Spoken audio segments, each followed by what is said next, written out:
everyone. I'm sure most of you have heard those freeze warnings, especially as we get into these shoulder seasons, like late fall and early spring. Yeah. But do you really know what goes into them? Right. We got a bunch of questions from you about them, and we thought this is the perfect opportunity to take a deep dive. A deep dive. To uncover all the fascinating stuff behind those freeze warnings and maybe even highlight a thing or two you didn't realize. Definitely. Like the fact that the National Weather Service, the NWS, Right. they have a super precise definition of what actually triggers one of those warnings. Yeah, fill us in. What is it? What is it about? Okay, so it's not just any old freeze. Mm-hmm. Like it's got to be a situation where they're forecasting those air temperatures, the ones we all feel, Right. to drop down to 32 degrees Fahrenheit or even lower, which, and here's the kicker, is 0 degrees Celsius for those of you who use that. Right. But importantly, it's all about timing. This is going to be happening during what they call the growing season.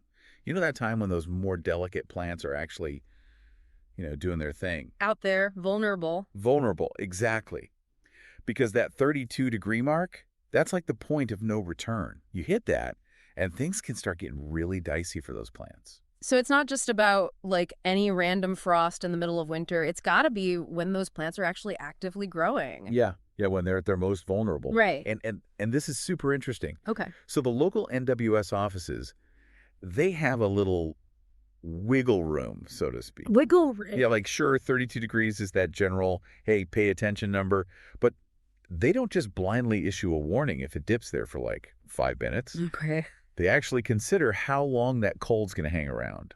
Ah, so duration matters. It totally does. Mm-hmm. And get this, they even think about the types of crops that are, common in their area. So specific plants? Absolutely.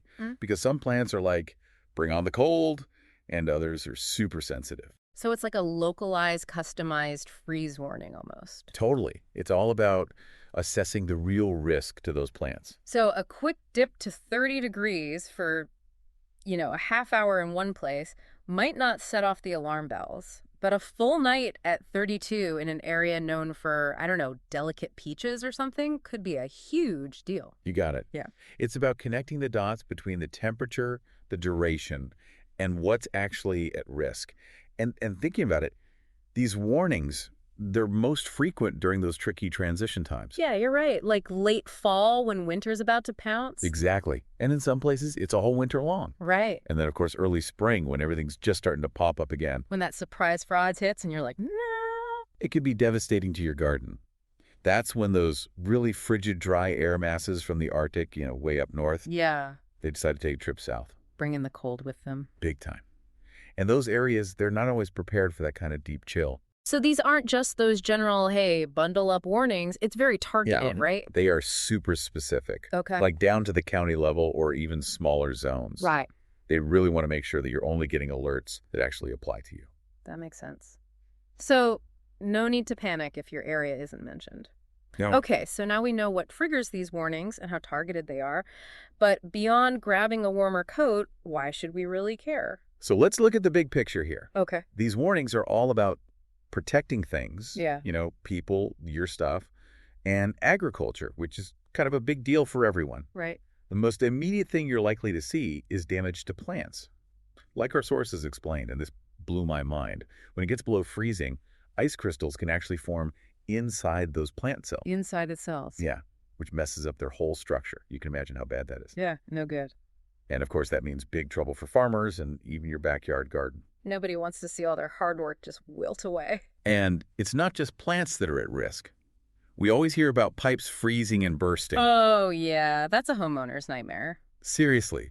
So when water freezes, it expands, creating this huge pressure inside those pipes. Right. And if they're not insulated, especially the ones outside or in unheated spaces, they can crack or even burst. That's a recipe for a flooded basement. And a huge repair bill. Exactly. So plants, pipes, what about animals? They're built for the outdoors, right? Well, some animals are definitely better equipped for cold than others. Mm-hmm. But prolonged exposure to freezing temps can still be really bad for them. Makes sense. Especially pets that spend a lot of time outside. Yeah. Or livestock without proper shelter. Right. And even wildlife can struggle when the temperatures plummet. Okay, so it's not just about staying warm ourselves, it's about thinking about all the living things around us. And Absolutely. what about travel? I mean, I know ice can be a problem. Oh, absolutely.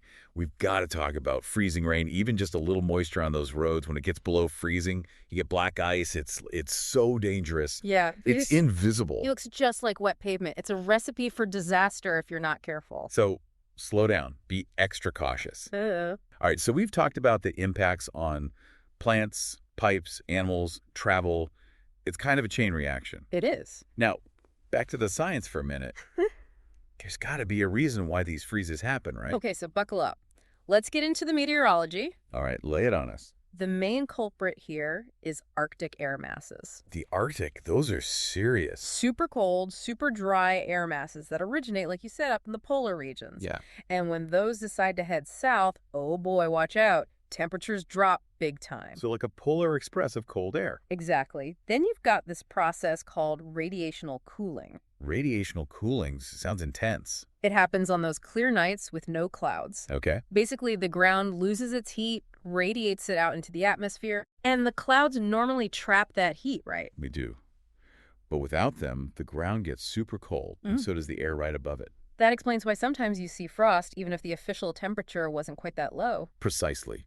The ground level is its own microclimate. Yeah. Now, wind chill isn't directly tied to a freeze warning, but it's still important. Okay, good point. Wind chill is that it feels like temperature, and that's what really gets you.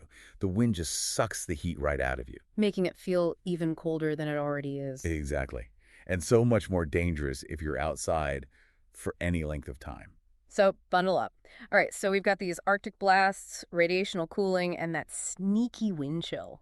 That's a lot to keep track of. Who's watching all this? That's where the NWS comes in. They are the heroes in this story. So they're constantly monitoring all these factors. 24/7, they've got a whole network of weather stations out there, and they use those to feed these super sophisticated computer models to predict when things are going to get frosty. So it's a constant analysis. Oh yeah, they're looking at temperature readings, wind patterns, cloud cover, you name it, trying to get ahead of those freezing temps. It's like a giant weather puzzle they're trying to solve to keep us all safe. It is a really important one. And once they've put the pieces together and they see that freeze coming, what happens? All right, this is where the communication comes in. Okay. They're not just going to sit on that information. No way. They've got to get the word out to you. Right. So first off, there's NOAA Weather Radio. That's Okay. your lifeline for constant weather updates. Then you've got their websites and mobile apps. Easy to access. Exactly. They're constantly updating those. Okay. Then they work really closely with local news, TV, and radio stations to spread the word. Makes sense. That's how a lot of people get their news. Totally. And these days, they're using those wireless emergency alerts, the ones that pop up on your phone. Oh, yeah, those are hard to miss. They want to make sure you get the message. So yeah, they're really using every tool they've got to keep you informed. It's reassuring to know they're going to that much effort to reach us. Now, let's say you hear that freeze warning. What should you do?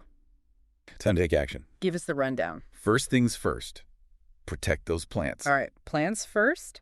If you've got sensitive plants, cover them up. With what? Blankets, sheets, even cardboard can do the trick. Okay, I've got some old blankets. Perfect. And if they're in pots, bring them inside if you can. Much safer. And here's a little tip. You ready for this? Yeah, hit me. Watering your plants thoroughly before a freeze can actually help. Really? Yeah, the water as it starts to freeze releases a little bit of heat, and the ice that forms can act as a bit of insulation. That's pretty clever. Okay, what about my house? Okay, so pipes are the big one here. Yeah. Insulate any exposed pipes, the ones on those outside walls or in cold spaces like the basement or crawl space. Okay, got it. Another trick, let your faucets drip a little bit. That moving water is less likely to freeze. Huh, good tip. And always know where your main water shutoff valve is, just in case a pipe does burst. Better safe than sorry. What about the furry family members? Bring those pets inside, no question. Yeah, of course. And if you have livestock, make sure they've got warm, dry shelter. Okay, so we've covered the house, the plants, the animals. What about if you absolutely have to travel during a freeze warning? Okay, so if you're hitting the road, extra caution is key. Right. Watch out for icy patches, especially on bridges and overpasses. They freeze first. Yeah, they're always slick. And give yourself extra time. No need to rush. Good advice. So it's all about being proactive and taking those simple steps to avoid a bigger headache later. Exactly. A little prep work goes a long way. And you mentioned earlier how freeze warnings can be different depending on where you live. Oh, yeah. Regional variations are a huge deal. Okay, break that down for us. So, places in the south, where it's usually warm, they can get hit harder by a freeze. Really? Yeah, their plants and even their houses aren't always built for the cold. So, like those palm trees in Florida. Exactly. And their pipes might not have as much insulation because they don't normally need it. So, a quick freeze could do a lot of damage. It could.